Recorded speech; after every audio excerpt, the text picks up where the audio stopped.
Sunan Kalijaga dikenal sebagai wali yang usia hidupnya cukup panjang. Bahkan diceritakan sebagai wali yang wafat paling terakhir ketimbang anggota Dewan Wali Songo lainnya. Beliau hidup pada masa runtuhnya Kerajaan Mojopahit, hingga menyaksikan pendirian dan keruntuhan Kerajaan Demak yang digantikan Kerajaan Pajang.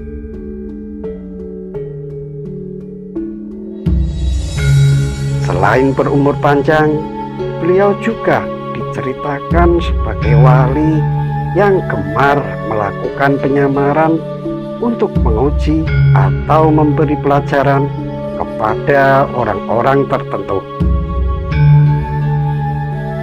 Selain kisah perceraian Sunan Kalijaga dan istrinya yaitu Nyi Undi yang menurut kisahnya terjadi di Cirebon,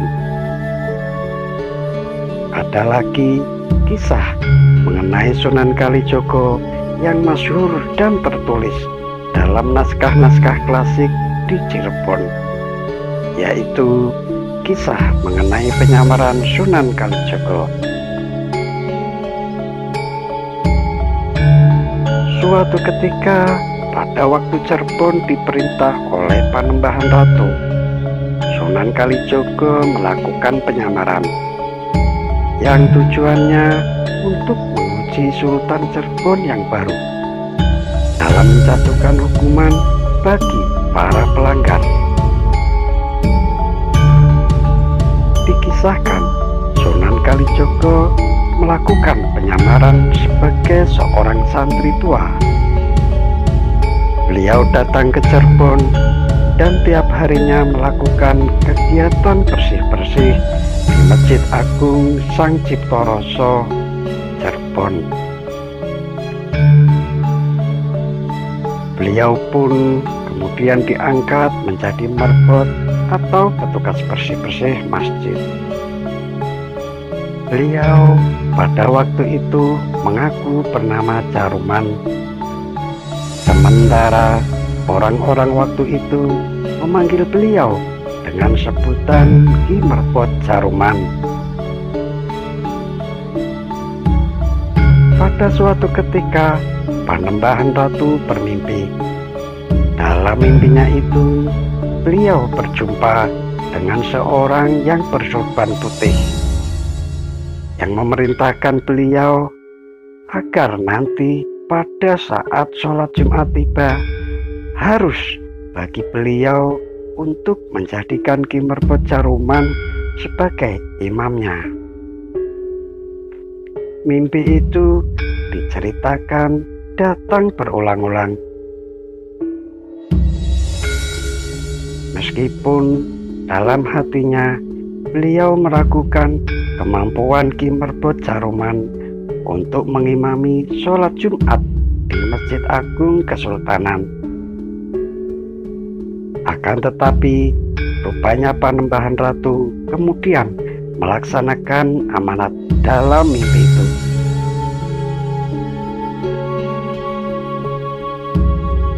Setelah tiba hari Jumat, para menteri, ulama, prajurit, sampai pada rakyat Cirebon kemudian berbondong-bondong datang ke masjid guna melaksanakan sholat Jumat berjamaah.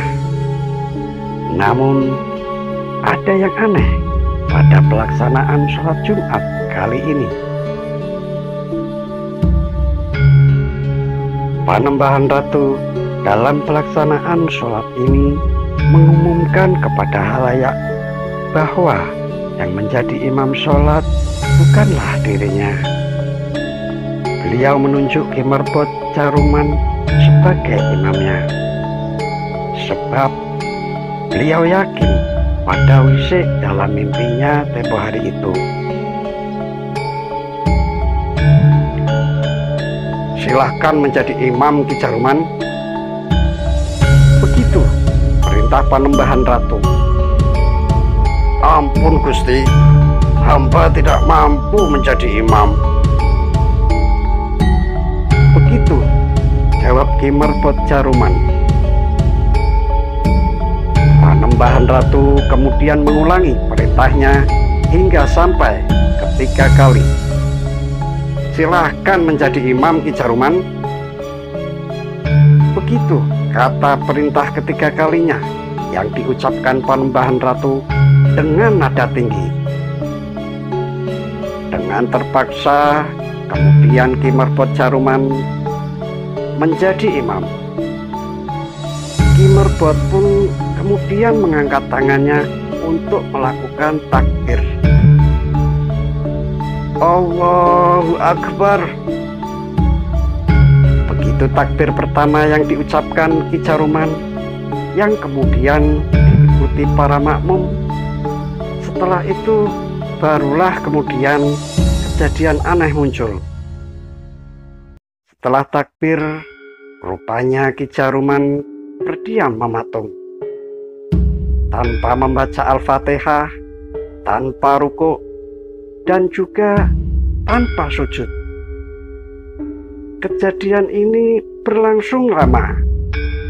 Ki Jaruman terus mematung dengan berjam-jam lamanya, tanpa sedikit pun bergerak, sehingga seluruh makmum kecapean menunggunya.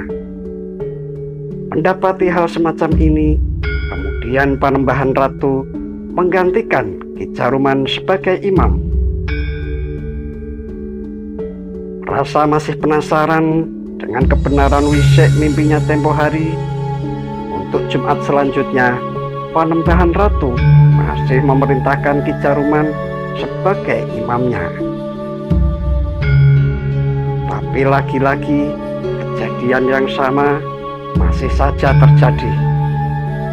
Ki Merbot Jaruman tetap mematung. Mendapati hal semacam itu, kemudian barulah pada sholat selanjutnya yang menjadi imam sholat adalah Panembahan Ratu langsung.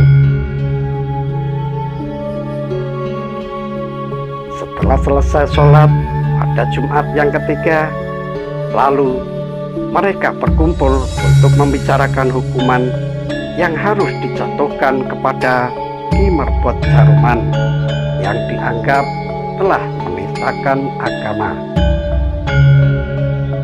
Untuk menebus kekecewaan Paduka Tuan, hamba akan sangat berterima kasih bila mana hamba dihukum.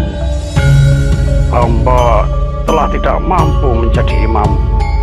Silahkan hamba dihukum mati saja.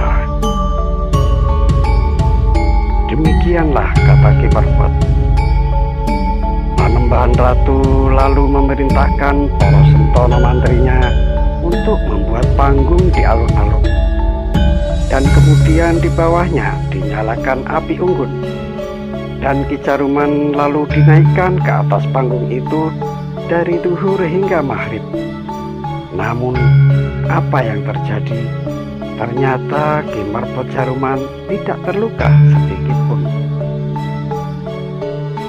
Sementara itu Bagus Pase yang baru datang berlayar dari seberang menjadi sangat marah kepada cucunya.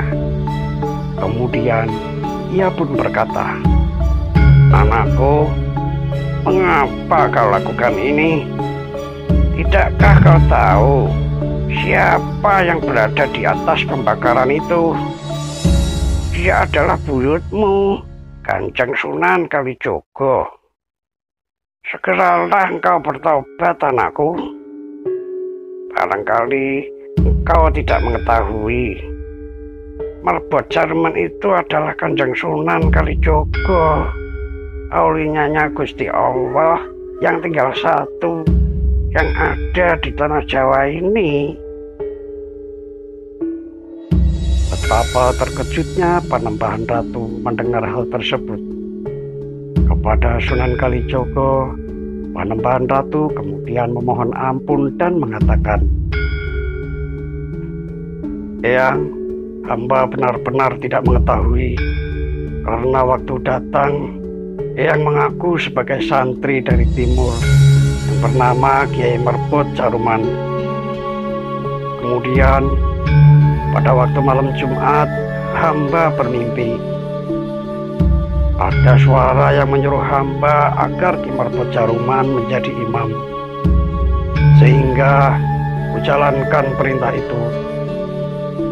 Ternyata ketika bisikan itu hamba laksanakan sewaktu Ki Merbot Caruman takbir, kemudian diam tak bergerak, juga tak melakukan sujud, sehingga hamba akhirnya meneruskan menjadi imam. Setelah selesai sholat, ketika hamba bangunkan Ki Merbot juga tak bisa bangun dan tinggal diam seperti tugu besi. Pada Jumat berikutnya, Eyang Sunan Kalijogo mengikuti hamba yang menjadi imam. Sesungguhnya bukanlah maksud hamba untuk mengajari. Hamba mohon belas kasihan. Semoga Eyang mau memaafkan hamba dunia maupun di akhirat. Sunan Kalijogo telah memaafkan cucunya itu. Demikian juga kepada orang banyak lainnya yang telah menghukumnya. Kisah tersebut kemudian menjadi sebab lahirnya hukuman bagi orang-orang yang tidak melaksanakan sholat Jumat dengan benar di Cirebon. Demikianlah kisah peristiwa pemanggangan yang dialami Sunan Kalijogo ketika berada di Cirebon. Kisah ini mengisyaratkan bahwa sebagai seorang sultan atau pemimpin, hendaknya jangan seenaknya sendiri memutuskan hukuman. Tidak boleh memanggang atau membakar seseorang hanya karena seseorang tersebut melakukan kesalahan. Meskipun orang tersebut dikenakan hukuman mati, pembakaran bagi pelaku kejahatan merupakan tindakan yang tidak dibenarkan dalam agama.